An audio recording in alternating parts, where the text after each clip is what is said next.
if I'm feeling like it, I'll probably necrowagon my opponent, and then I'll apologize afterwards. So.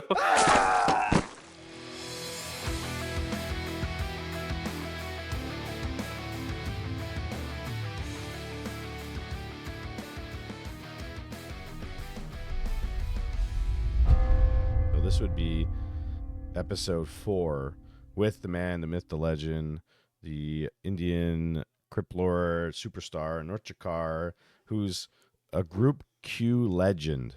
So we want to know all kinds of things, but first we're going to get into your love for Warcraft and how you started playing Warcraft and why you're playing today.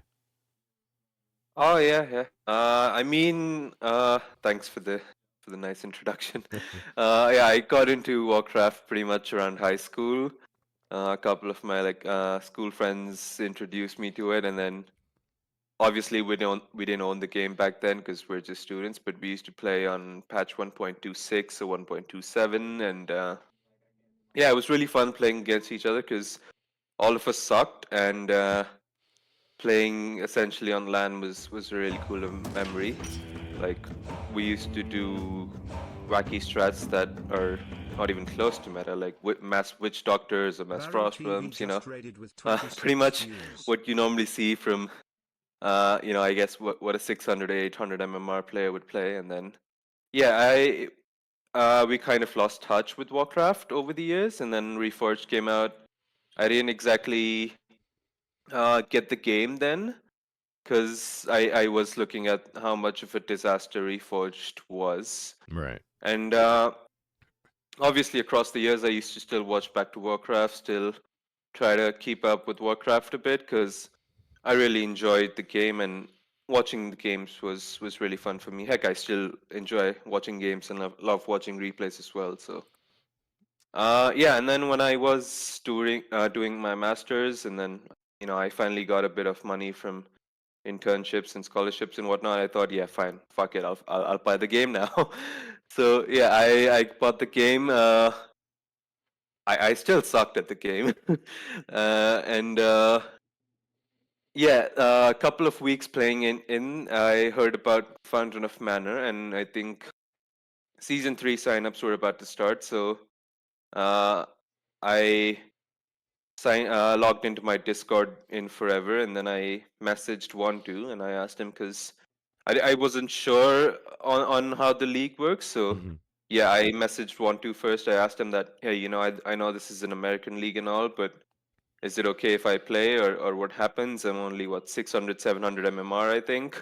So can I still play or what? And then yeah, he was really welcoming, and he said, yeah, of course, everyone can play. It's a global league, and MMR doesn't matter. And so I was drafted into Group Q, which included, and it's not limited to, me, Slade, Theonis, Kenny, uh, Immolation, I think was one of them, Easy Mode, Worldly as well, and I think I'm missing the last one. My apologies, but yeah, that's what became the infamous Group Q. I guess we were really well mannered. We got our games done in time, and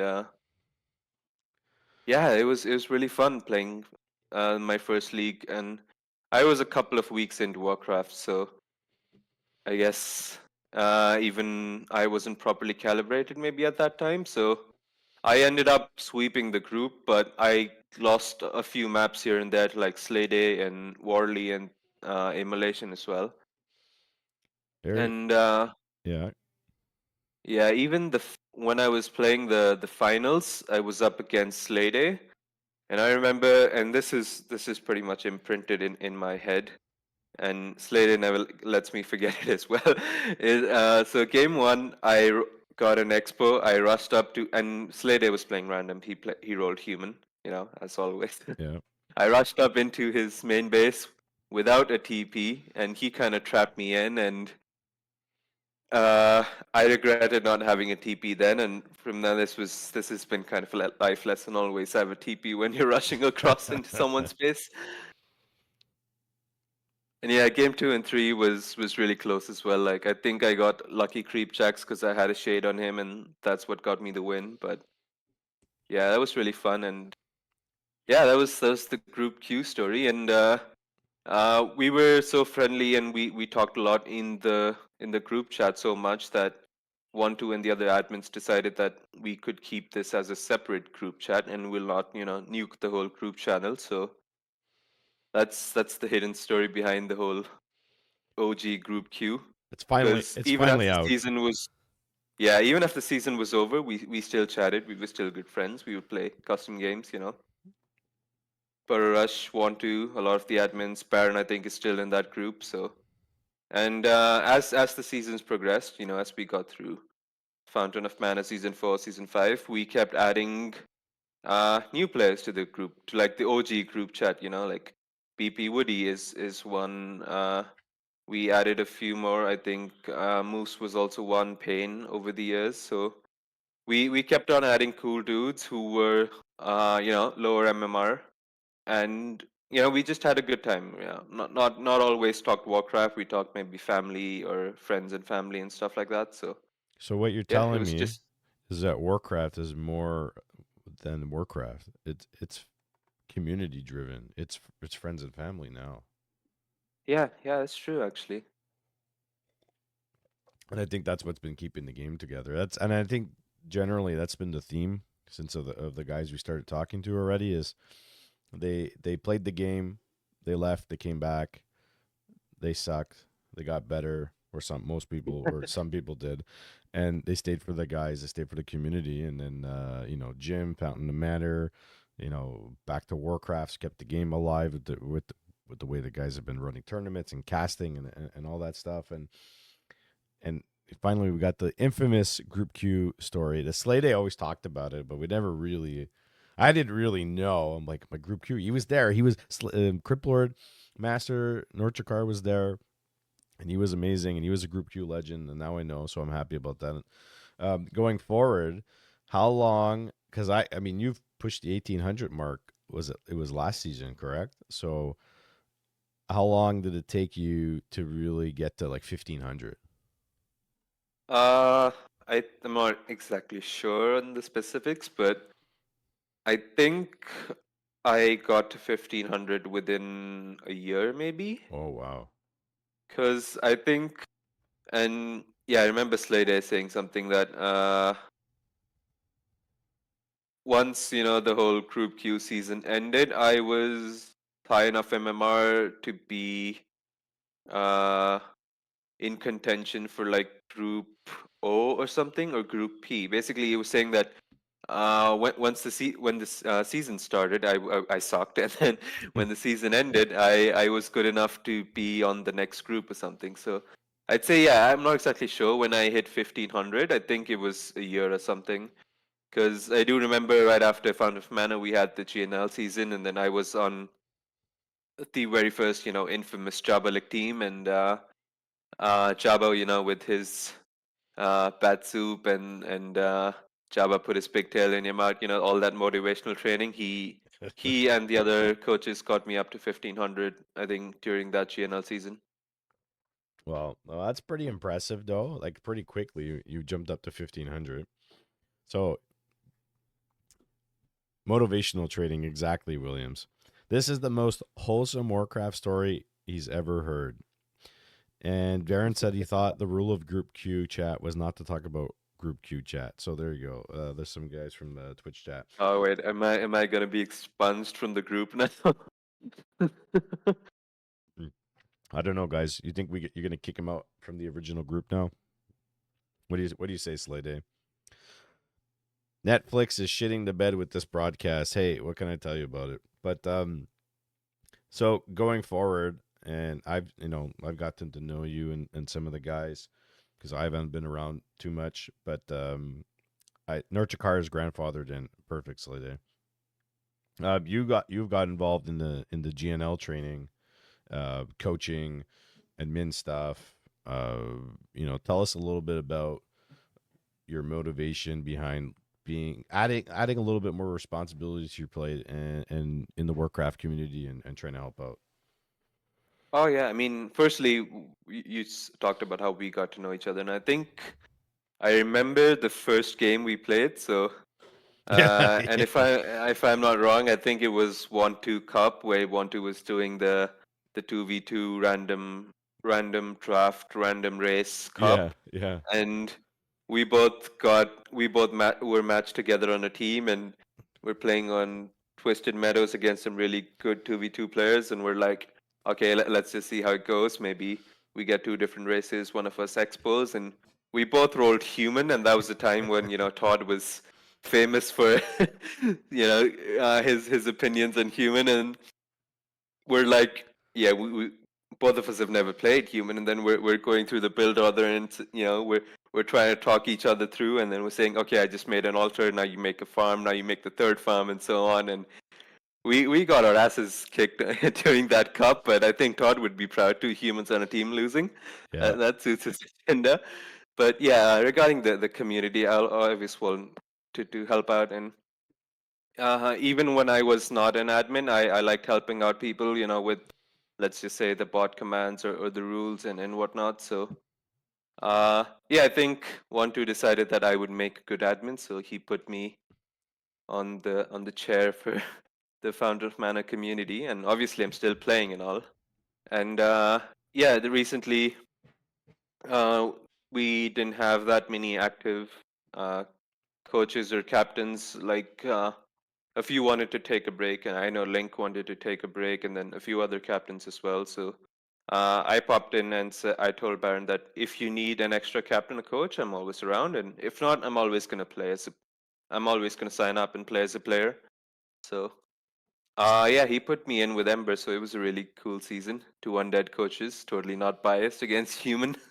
That's pretty cool. Yeah.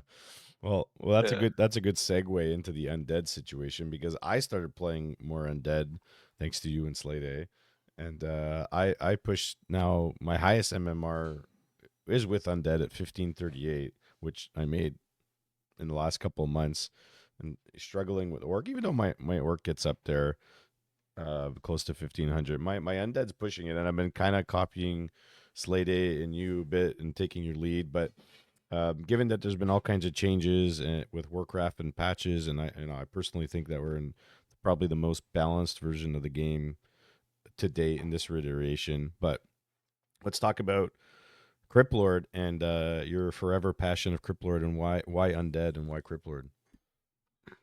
Uh so I wasn't always a Crypt Lord player. Like when I was starting out, and this is way back in high school, and I used to also play on some like third-party platforms like Game Ranger and stuff. Maybe a few people have heard of that. So back then, I was a fan of going Tavern Hero first. So I used to do like Pit Lord first or Dread Lord first, and obviously I still go. I used to go Solo Hero back then because yeah, my micro still sucks, and it sucked back then, I guess. So uh, yeah, I used to do Pit Lord and Dread Lord, and I used to have fun with a few Tavern Heroes, but eventually I got around with Crypt Lord, and I used to enjoy, the luxury of having all of the summons, and uh, I guess I never got into the standard DK Lich meta because back then, and I was still watching back to Warcraft on the side, and that was pretty much when Happy started dominating everything, and then I open up chat and everyone's gonna be like, oh, Undead Imba, Coil Nova Nuke, whatnot. So I guess I never really got into the whole standard meta of Undead play, and wasn't really a fan ever since. And yeah, I still think Coil Nova is a bit too strong, but yeah, it's fine, I guess. I totally believe the same thing. I don't like. I've tried with the Death Knight and the Lich, and I probably have more success with Dreadlord than those two heroes. And for me, it was kind of experimentation playing random, and I kept getting undead, and I'm like, I'm gonna go Crypt Lord. I'm gonna try to do a variation of what you do and or Slay Day used to do, and push it. And starting to get more comfortable with it, and I'm starting to have an idea of like maybe what to do. Like I had a game out with Williams recently, and he canceled my expo. Ended up winning the game, and I'm like, okay, that's the first time I beat Williams or matched him up on ladder, and I find it's interesting. But you got to tell me what's the solution against Night Elf with a Crypt Lord? Yes, I was, and I was playing a lot with Penguin and Pokey. And I think this was practicing because I was supposed to play Sarai for either a Fountain of Mana game, or I think it might have been a show match on your stream as well. Yeah. So Penguin gave me some advice. Pokey gave me a bit of advice that I should always, keep my beetles and summons on a separate control group, keep them away from Wisp.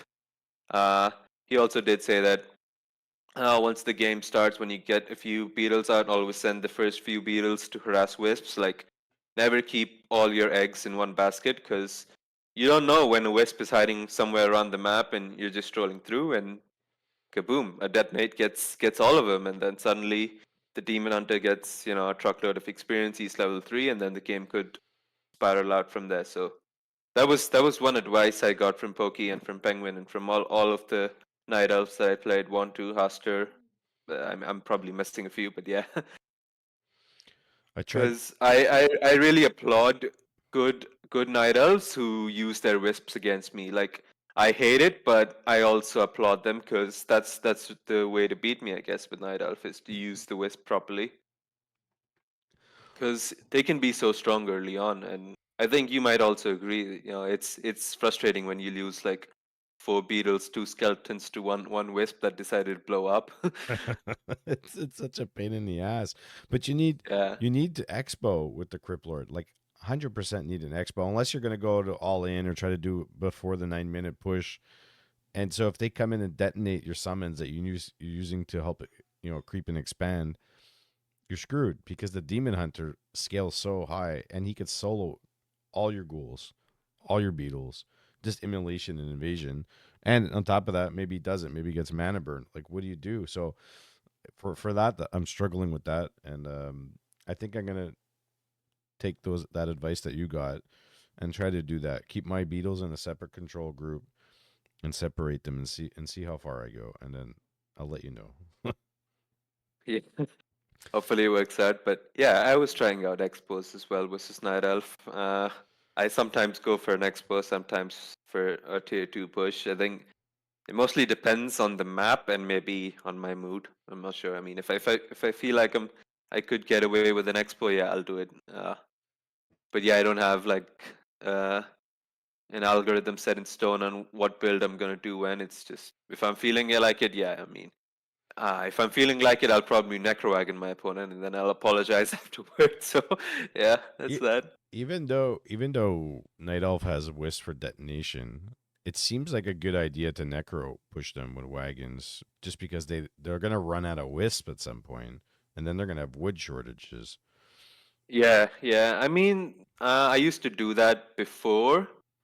And then ever since Obsidian statues got nerfed, like the mana regen got Yeah. nerfed, I think from 3 to 2. So that kind of killed necro wagons a bit. I wouldn't say, and maybe I'm exaggerating, but the push kind of gets over when the necromancers run out of mana. So I haven't experimented with the tier 2 necro wagon push timing against night elf as much. uh, Maybe it's just because maybe it's just in my head that the obsidian statue nerf was huge, and maybe it's not. I still have to experiment with that. But yeah, ever since that nerf came in, I moved away from Necrowagon a bit. Yeah, and it's almost like when you play Night Elf and they're going Dryad Bears, you kind of need Banshees, right? Like you need to possess them. Like Yeah, if you yeah, that's don't, true. Possess is fun.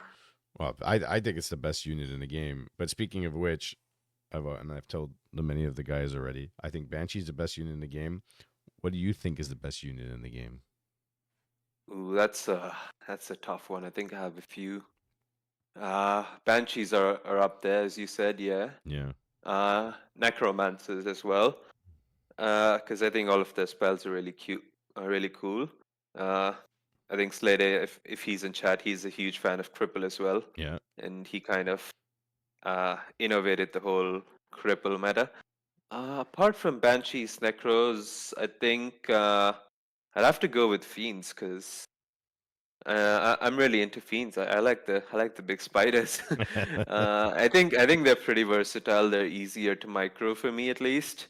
Uh, they do well against anti-air, like they do well against air units. If you get the web upgrade, they're pretty decent. And uh, I think the best upgrade that I like is the burrow upgrade because that kind of works out for me because when I look at my fiends, I don't have to worry about calling them because I don't get a DK.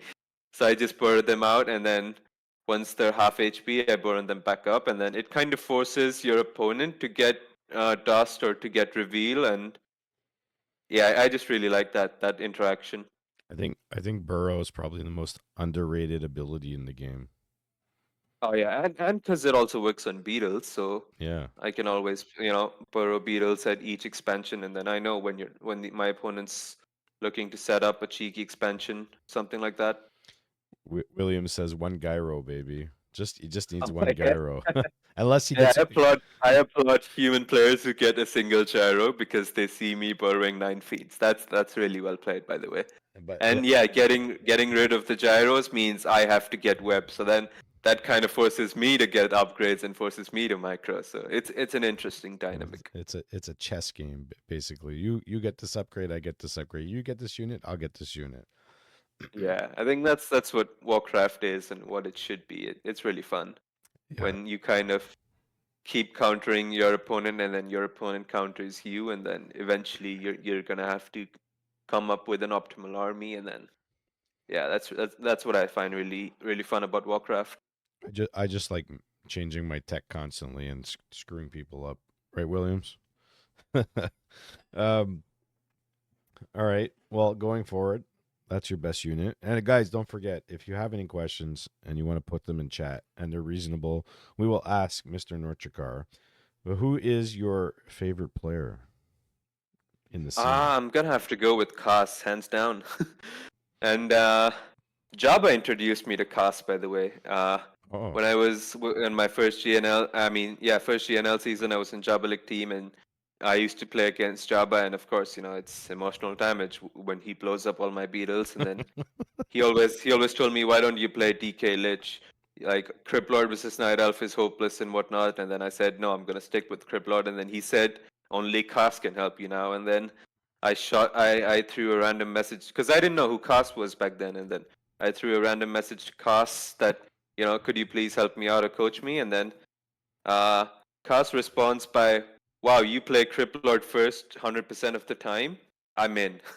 So, I guess that's how it started, and then over the whole year, I sent I don't know a whole load of replays to Cast, and then he used to give me tips and tricks and advice on how I should have played that replay out and how I should have played that game out, or things I should have done better. And I think that's just how I got better. Obviously, a lot of people are involved in like my whole journey, a lot of coaches and all, but I think if you want, the major credit goes to Cast. He's like, and I used to call him Cast Senpai, which is like a Japanese thing for uh, teacher or mentor. Yeah, Casa's amazing to watch, and he's got such a read on the game with his creativity. But let's Oh go. yeah, Let's that's go. true. Yeah, let's go to some questions. Williams wants to know: is NorthDrakkar showing up on a Wednesday or Thursday at Rara Land next year? I could.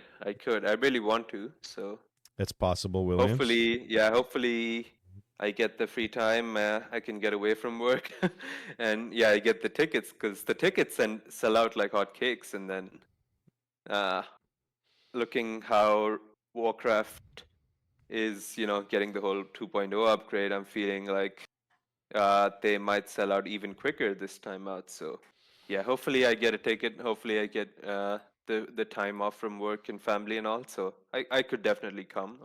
I can't guarantee anything, but I definitely want to come. There you go, Williams. There's your answer. Kadark's got a couple of questions, but mostly related to hotkeys. He's wondering if NorthDrakkar uses hotkeys or control groups. Okay, so I don't use inventory hotkeys. I'm one of the Me too. players, and I think I don't. yeah, like you maybe like Baron. A lot of players like clicking on your TP or your items, and I mean I have one or two heroes max, so I won't be having that many items to click on. Regarding hotkeys, yeah, I use a few.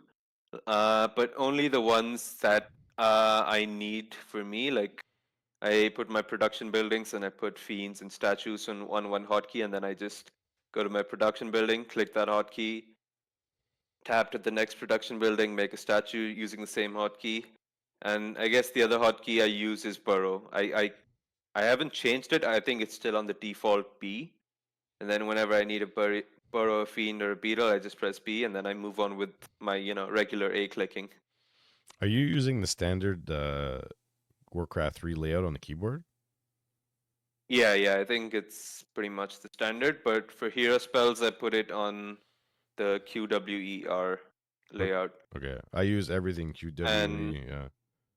yeah, I mean, I think that's convenient because I play League of Legends like in and out a bit, so that helps keep it consistent with that, I guess. I remember when I first played back in early 2000s it came out, I used the standard game keys. Just like StarCraft, like it did the same thing.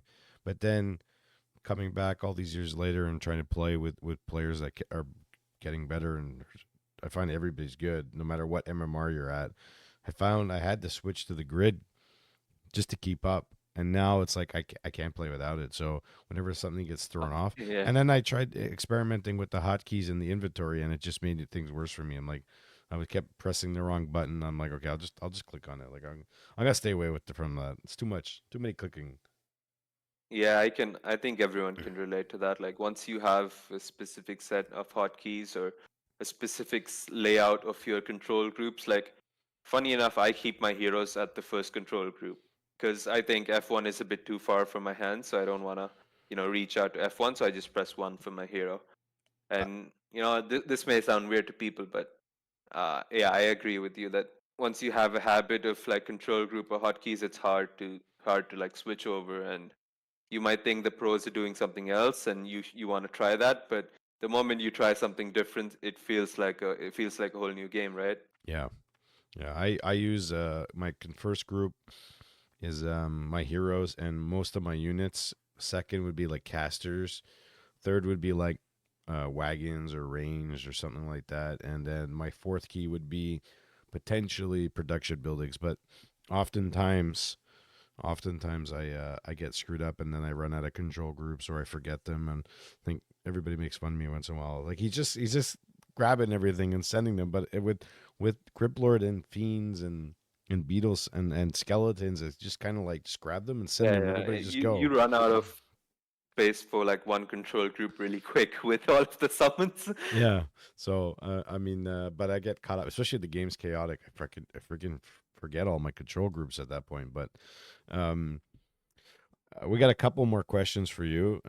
Torch says, "Will he be playing on the new BattleNet?" I'm not sure. So the old BattleNet didn't have like any good servers for me. Like the Asian server I used to get 250 ping, European was also 200 ping or 250-ish ping. So PNet was never an option for me ever since I started out. I was on War 3 Champions and I've seen the whole launcher and community and the whole War 3 Champions uh, whole community grow, and they added a lot of cool features and also. But the new PNet, that's really interesting. So I played a couple of games. I think I played 3 games, and I was on 150 ping on all of them. And I was curious how that is. Like, did they improve the servers, or was I on the new Australian server that they have? Interesting. Yeah, they So added a couple of new yeah, servers. my biggest red flag about BNet was the ping. So I think that's fixed for me. So yeah, I could uh, you know start playing BNet a bit, or maybe like for warm ups and all. But my other concern is like I played 3 games and one of them didn't count. I actually it gave me an error that it failed to retrieve data or something, and then that game just didn't count. So I think that's still kind of a red flag where half your games don't count or a third of your games don't count on BNet. So or maybe that was a one-time thing and they fixed that. I don't know, but No, I think yeah, I it's could still an issue. definitely play a bit more BNet. Yeah. I definitely think it's still an issue. People have been complaining about it. Probably a bit better than what it was all this the time since the rendition of Reforged. But you would think that once they put together a game that had a ladder system, that they would have the ladder system work, and then finally go back and fix it, and it's still having issues. I'm a little perplexed by this. I mean, I I don't think you could sell somebody Yeah, I a mean, giant sub with like no meat in it. It doesn't make any sense. yeah, it's true. And the thing is, they did copy over a truckload of features from War 3 Champions. Like, Yeah, you know, first of all, they copied over the maps, which were community made and, were used in War 3 Champion seasons. They copied the exact same over to PNet. They copied over, the um, deny indicator, the gold mine counter of how many workers you have in the gold mine, and a whole lot of other things. And War 3 Champions, I know a few of the staff members were not happy. A few of the map makers were also not happy that they, blatantly copied everything over. But you think if they are copying that over, they should also copy over, the whole ladder system, the server architecture, the things that actually made War 3 Champions is, the whole 25 servers, you play on good ping and whatnot. But maybe I guess that's not on their priority right now. maybe they should have either given credit to some of them or have hired some of them to come with the 2.0 reforged and help out with the servers and stuff. But it doesn't seem like they wanted to do that. So, but you're saying, Mr. NorthDrakkar, is that they just copied. They didn't. They didn't reach out to anybody, which seems a little. I don't think they reached out. I could be totally wrong and I don't have that information, but Let's speculate. at least if they were to acknowledge War 3 Champions, I think they should have done it publicly and not behind like closed doors or not privately. Like, we would love an acknowledgement of how great War 3 Champions is, and we kept the game alive. Or I wouldn't say we, like War 3 Champions kept the game alive. Uh, but yeah, You think? You not think? a fan of it. You think there's But some the kind of? best thing. Oh, sorry. Go ahead. Yeah. No, I was gonna say. Do you think there's some kind of not resentment, but like hidden agenda with Blizzard in the back of their minds? Be like, we got to revitalize our game and our assets, and we got to bring everybody back. Like if they manage to do that, if they manage to fix like re-release Reforged 2.0, perfect, no bugs, no problems, Mac users are fine, servers are amazing, ladder games are counted, and the servers are perfect. You think that that kills W3C and they get what they want? I'm not so sure. I think this is knowing Blizzard or Microsoft. This could be a year or a couple of years down the line. So I'm not even sure on how that goes because a lot has been going on in the Warcraft community, right? We had the Chinese KK platform, and we were worried that might take away player base from War 3 Champions, and now we're worried a couple of years down the line, maybe War 3 Champions may not exist because Blizzard might, just hopefully fix everything. And yeah, I was gonna come to this. The I'm not so sure. It's I can't predict the future, and obviously I don't have a whole lot of say in this. But the best thing that I liked about this whole Warcraft 2.0 upgrade is that they did somewhat acknowledge that mistakes have been made and they're trying to fix it. Obviously, they didn't say it right out that, we fucked up, but it was the best way of saying we made a mistake, we know, we acknowledge it, and we're trying to fix it. And the other best thing I like about the whole announcement is that they said that we have an RTS team, so hopefully, best case scenario, they listen to the community, they fix everything, or they give everything that we want or how we want the game to be. Worst case scenario, instead of randomly cursing out some random imaginary intern, we curse out the team that's been formed. So at least we have someone to abuse too. Yeah, somebody, a real team, real people. I saw people talking about it, and I think Neo probably reacted to it, and I didn't get a chance to watch his reaction. But they did look like they did some AI upscaling on the art. Have you seen that? I've not exactly seen that, but I did say someone was talking about that, and then I did see a Reddit post about that. Like, what's up with that? Did they use like AI to I think make images that they presented in the broadcast, but then they're not? reflective in the game, or I think they used AI to upscale some of the images and art that already existed. So they went the quick, cheap way because now AI is being used in many facets, like ChatGPT and AI is really big in game development now.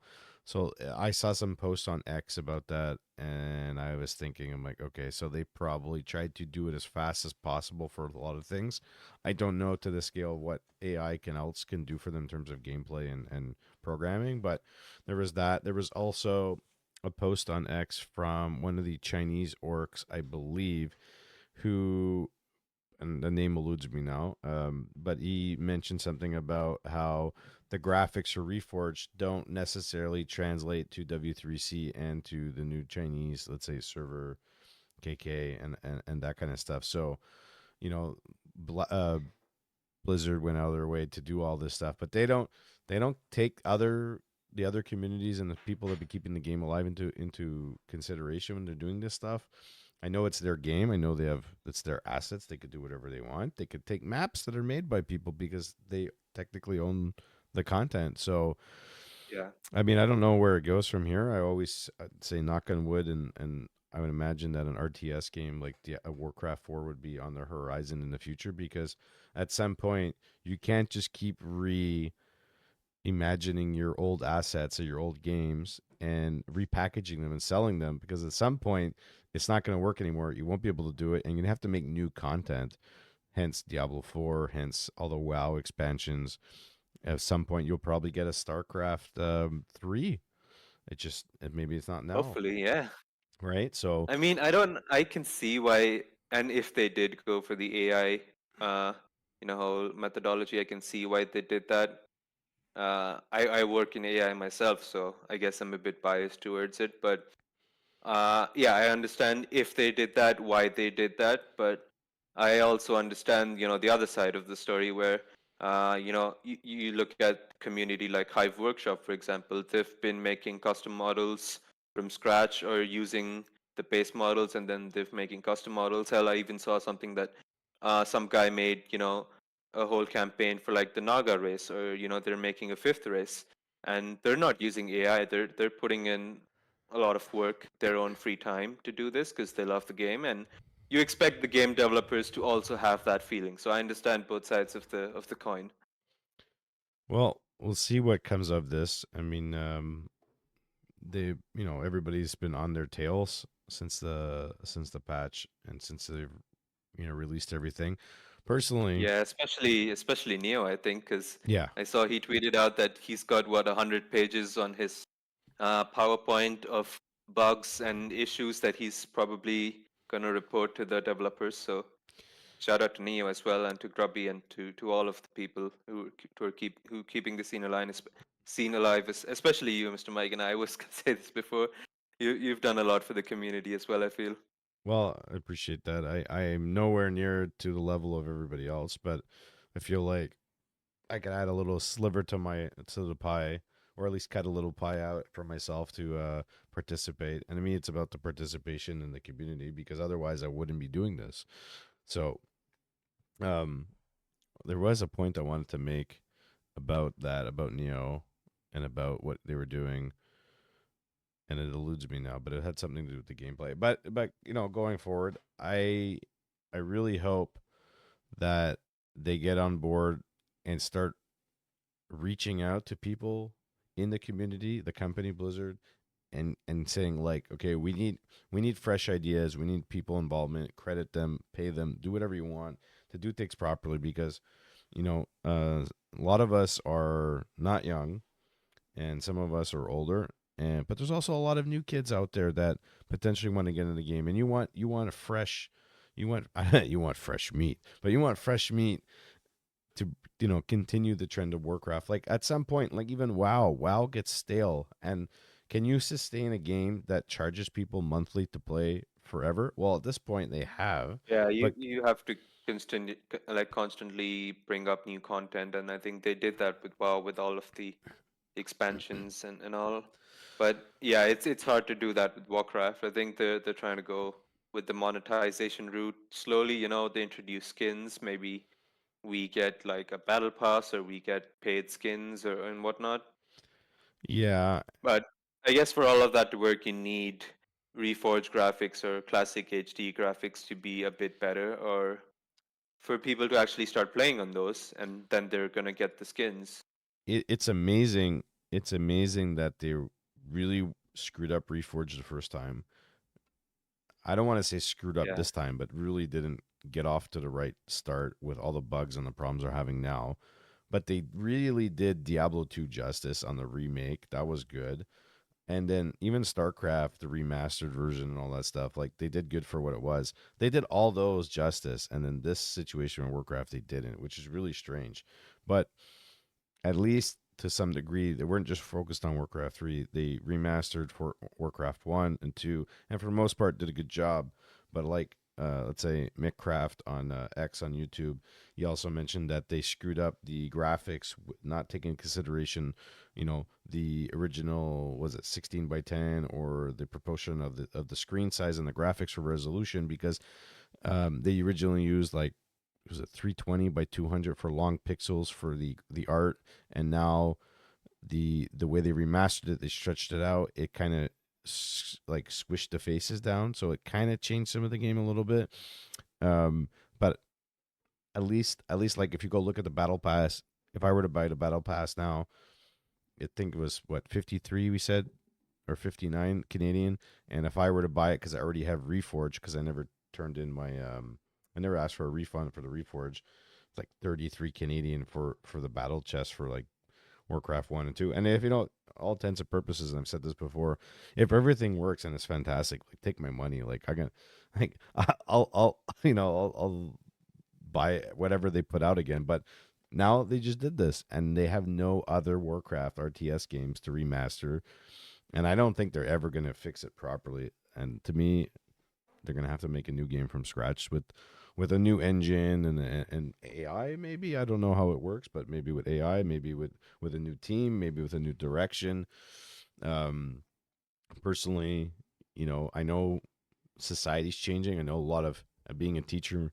I see a lot of kids that don't know how to use a keyboard and mouse, and they're coming out of school and all they know how to do is tablets, and maybe that's why they moved into let's say the mobile version of games for like Rumble and Diablo Immortal and that kind of stuff.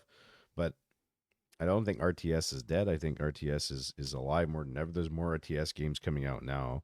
So yeah, hopefully, true. fingers crossed, they do Diablo 4 and we have Crypt Lord. That's all I'm saying. Yeah, we can only hope. And it looks a bit promising right now, and it looks good that they're actually listening to the community. And we can only hope that going forward, this kind of relationship maintains, or they get better at it. They listen to us more. They listen to our feedback, and they give the community what the community wants.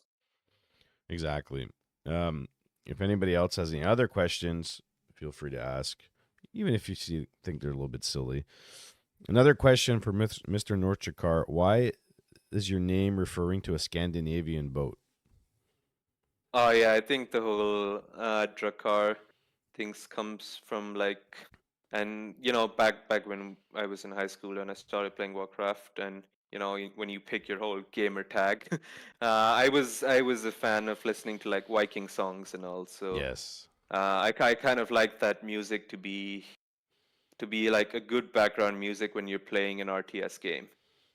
So I think that's where I picked my name, and then it kind of stuck. I did listen to a lot of Viking esque music when I was younger too. Like I mean, I was all over the place, but I listened to a lot of rock and heavy metal and stuff. So, uh, man, what was the band? Oh, there was a band I particularly listened to, and they were heavy Viking stuff. Can't remember for the life of me. I mean, if you do remember, hit me up the name, and maybe if I haven't heard of it, then I'll probably explore it. Yeah, Because I will. I if I yeah, I if think it comes that's to like a me. genre that never gets old or never gets stale for me.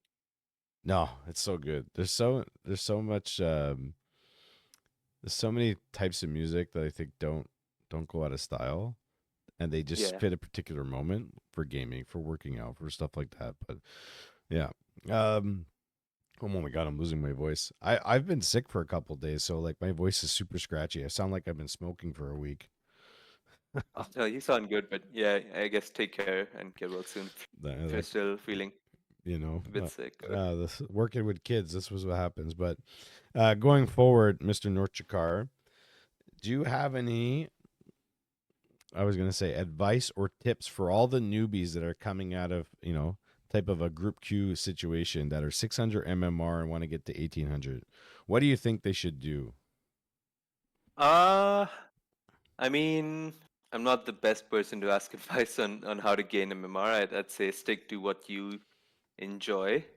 Stick to whatever strats you have fun with, because that's what I did. And then obviously you join the gym Discord. Maybe you're gonna find a lot of great coaches and captains who can coach you on whatever strat you like to play. It's not always play meta, get better, or something like that. So stick to whatever you find the most fun, and eventually over time you'll understand the ins and outs of the games, what units counter what, and yeah, just keep spamming ladder, I guess, and you'll get better slowly.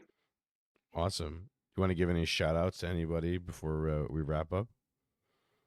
I mean, huge shout out to you, to everyone in chat. I think I already mentioned Cast as well, the whole gym community, the whole Founder of Manor community.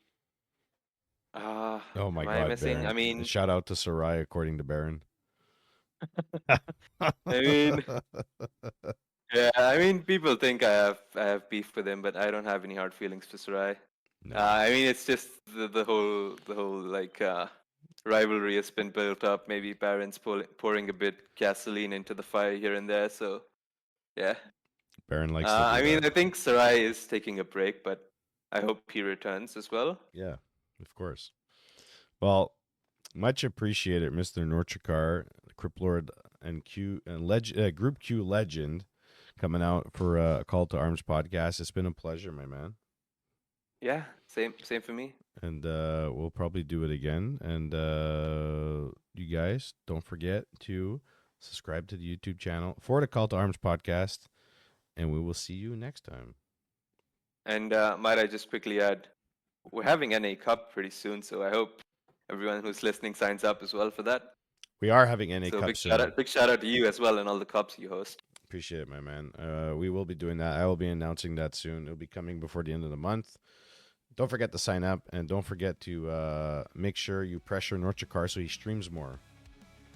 Oh yeah, I should. I should probably stream. Yeah, All right. I've been trying to get into that, but yeah. It's hard. It's hard when we got a busy life and in real life responsibilities. Yeah. All right, man. Thanks for coming on. Appreciate it. Yeah, thank you for having me.